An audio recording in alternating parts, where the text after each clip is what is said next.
لیکن عبرت کے طور پہ ایک بات میں آپ کو کہنا چاہتا ہوں. آپ لوگ نام سنتے ہیں, ایک بہت بڑا نام ہے سیدنا امام حسن البصری کا نام. یہ مولا علی کے مرید اور خلیفہ ہیں. امام حسن بصری نے سوچا کہ چلو نکاح کرتے ہیں.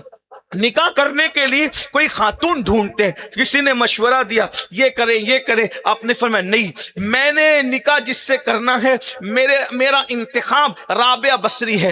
اب ذرا غور فرمائیے, مورخین نے جو ہے رابعہ بصری اور امام حسن بصری کے دور کے اوپر باتیں کی ہے, لیکن ہمارے صوفیہ نے چونکہ اس پر گفتگو کی ہے, میں صوفیہ پہ اعتبار کر کے یہ بات کہہ رہا ہوں اور بہنوں کی توجہ چاہتا ہوں. ذرا غور کیجئے, امام حسن بصری کہتے ہیں میں رابعہ بصری سے شادی کرنا چاہتا ہوں. اور وہ زمانہ تو بڑا متقیوں کا, پرہیزگاریوں کا زمانہ تھا.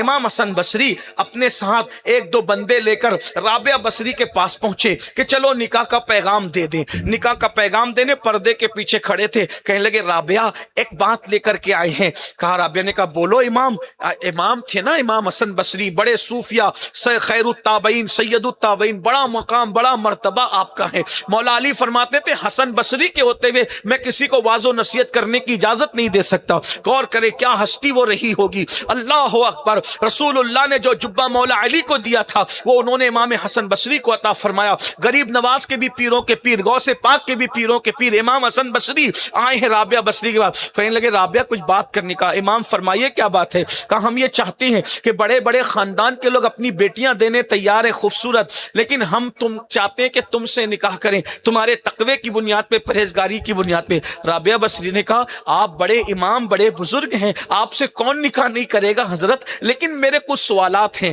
اگر آپ مجھے مطمئن کر دیں تو پھر میں سوچوں گی کہ آپ کے کو کیا جواب دینا ہے. تو امام حسن بصری نے, بہت بڑے عالم تھے, امام تھے, علم و تقوی کے بے مثال جو ہے وہ گنجے بہاں تھے. تو آپ نے کہا بولو رابعہ کیا بات ہے تمہاری. تو رابعہ بصری نے کہا امام مجھے یہ بتائیے کہ میں جنت میں جاؤں گی یا جہنم میں جاؤں گی, آپ کوئی جواب دے سکتے ہیں اس پر. اب وہ تو ایسے لوگ نہیں تھے نا کہ پھیکم پھاک کریں, اپنی مرضی سے کچھ بھی اٹھ پٹانگ باتیں کریں. وہ تو بولتے تھے تو تول کے بول. ان کی زندگی جو ہے خوف خدا اور خشیت ربانی کی, گویا کہ عملی تفسیر. اللہ اللہ. حضرت رابعہ نے پوچھا کہ میں جنت میں جاؤں گی, جنتی ہوں کہ جہنمی. میں اور آپ ہوتے تو پتہ نہیں کیا کیا ہم تعویلیں کر لیتے, لیکن وہ امام حسن بصری تھے. انہوں نے کہا رابعہ میں اپنے بارے میں یقین اور گارنٹی سے نہیں کہہ سکتا کہ میں جنتی ہوں کہ جہنمی, تو میں تمہیں کیسے جنت کی بشارت دے دوں, کیونکہ یہ حق تو اللہ رسول کو حاصل ہے نا کسی کو جنتی اور جہنمی کا سرٹیفکیٹ دینے کا. تو کہتے ہیں میں اپنے بارے میں یقین سے نہیں کہہ سکتا. ہاں امید کر سکتے ہیں کہ ہم جنتی ہے, لیکن گارنٹی نہیں ہے. خوف بھی ہے کہ اگر اللہ جہنم میں اٹھا کے ڈال دے تو ہم کیا کریں گے. اگر وہ خوش ہونے پر آتا ہے تو کتے کو پانی پلانے پر بھی جنت دے دیتا ہے, اور اگر خوش نہیں ہوتا تو ہزاروں سال عبادت کرنے والے کو بھی شیطان بنا کر بھگا دیتا ہے. وَاسْتَكْبَرَ وَكَانَ مِنَ الْكَافِرِينَ کا توق ڈال دیتا ہے, رجیم کا توق ڈال دیتا ہے, جو ہے وہ اس کو مردود کر دیتا ہے. غور تو کیجئے. کہا میں اپنے بارے میں گارنٹی سے نہیں کہہ سکتا رابعہ, میں تمہارے بارے میں کیسے کہہ سکتا ہوں. پھر رابعہ بصری کہتی ہے کہ یہ بتائیے کہ پلسرات پر سب گزریں گے, کچھ لوگ کٹ کٹ کے گریں گے, کچھ سلامتی سے گزر کر کے جنت میں جائیں گے. تو یہ بتائیے کہ میں پلسرات سے کٹ کے گرنے والوں میں ہوں یا سلامتی سے گزر کے جنت میں جانے والوں میں ہوں. امام حسن بصری نے کہا رابعہ میں میرے بارے میں نہیں جانتا اس بارے میں کیا ہے, میں تمہیں کیسے گارنٹی دے دوں. پھر رابعہ نے کہا حسن یہ بتاؤ, کچھ لوگوں کے سیدھے ہاتھ میں نامہ اعمال دیا جائے گا اور کچھ لوگوں کے الٹے ہاتھ میں نامہ اعمال دیا جائے گا, تو میرا نامہ اعمال سیدھے ہاتھ میں ہوگا کہ الٹے ہاتھ میں ہوگا. امام حسن بصری نے کہا رابعہ مجھے میرے بارے میں بھی یہ گارنٹی نہیں ہے, میں تجھے کیسے گارنٹی دے دوں.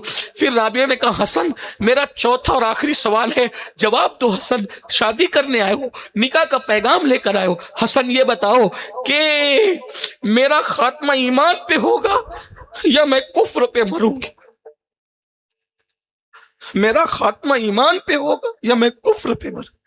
لرز گئے امام حسن بصری, فرمایا اس کی گارنٹی نہیں. لوگ ولایت کی منزل پر پہنچا دیے جانے کے بعد بھی ان کے ایمان چھین لیے گئے. بلم و باور کو دیکھ, اور بھی اس جیسے لوگوں کو قرآن میں درجنوں مثالیں موجود ہیں. امام حسن بصری سے پوچھا بتاؤ حسن میں ایمان پہ مروں گی یا کفر پہ مروں گی, بتاؤ. میرا چوتھا سوال. امام حسن بصری نے کہا ایمان پہ خاتمے کی کوئی گارنٹی تو میرے پاس نہیں رابعہ، میں تمہیں کیسے بتاؤں۔ رابعہ خوب روئی، امام حسن بصری بھی روئے، ساتھ میں آنے والے لوگ بھی رونے لگے۔ رابعہ بصری نے کہا حسن یہ 4 سوالوں کی تیاری مرنے سے پہلے پہلے مجھے کرنا ہے، میرے پاس شادی کرنے کے لیے ٹائم نہیں ہے حسن، میں مرنے سے پہلے نفس مطمئنہ حاصل کرنا چاہتی ہوں کہ مجھے میرا اللہ یہ یقین دلائے کہ رابعہ تو ایمان پہ مرے گی، رابعہ تو جنت میں جائے گی، رابعہ تو پل صراط سے پار ہو کر کے گزر جائے گی، رابعہ ہم تیرا نام اعمال تیرے سیدھے ہاتھ میں دیں گے۔ جب تک یہ بشارت میرا اللہ مجھے نہیں دیتا تب تک کہ مجھے کوئی ٹائم نہیں ہے، نہ شادی کے لیے ٹائم ہے، نہ کسی کے ساتھ بیٹھنے کے لیے ٹائم ہے، نہ مجھے کھانے پینے کے لیے ٹائم ہے۔ حسن مجھے بہت بڑی تیاری کرنا ہے، جاؤ شادی کے لیے بہت عورتیں پڑی ہوئی ہے، رابعہ کو اپنی آخرت کی تیاری کرنے دو۔ امام حسن بصری اپنے آنسوؤں کو پوچھتے ہوئے یہ کہہ کر رخصت ہوئے، رابعہ اب تیرے بعد شاید تجھ جیسی عورت دنیا کبھی نہیں دیکھ سکے گی۔ رابعہ تیرا تقوی اسلاف عورتوں کا تقوی یاد دلاتا ہے، رابعہ تیری فکر آخرت اسلاف خواتین کی فکر آخرت کی یاد تازہ کرتی ہے۔ اللہ تجھ پہ رحمت فرمائے، اللہ تجھ پہ رحم فرمائے۔ اور یہ کہہ کر امام حسن بصری رخصت ہوئے۔ میں اپنی بہنوں سے پوچھتا ہوں، انہیں شادی کی فرصت نہیں تھی، یہاں زنا کے اڈے آباد ہو رہے ہیں، انہیں کسی کے پاس بیٹھنے کی فرصت نہیں تھی، یہاں بیوٹی پارلر آباد ہو رہے ہیں۔